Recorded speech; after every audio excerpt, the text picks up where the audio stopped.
নামাজ শেষ হয়ে যায়, আমরা যখন মুনাজাত করি আল্লাহর দরবারে হাত তুলে কি বলি? রব্বানা আতিনা ফিদ দুনিয়া হাসানাতাও ওয়া ফিল আখিরাতি হাসানাতাও ওয়া কিনা আযাবান নার। আল্লাহু আকবার বলেন।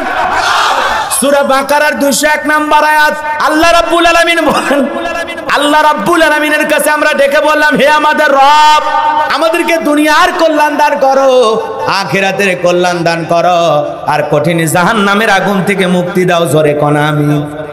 এ টার্গেট লাইট মারে, ওটা কে রে? ও মানুষের বাচ্চা না অন্য কারো বাচ্চা? এটা কি যাত্রার প্যান্ডেল? এই বেয়াদব, এই বেয়াদব, থামেন, ভেজাল।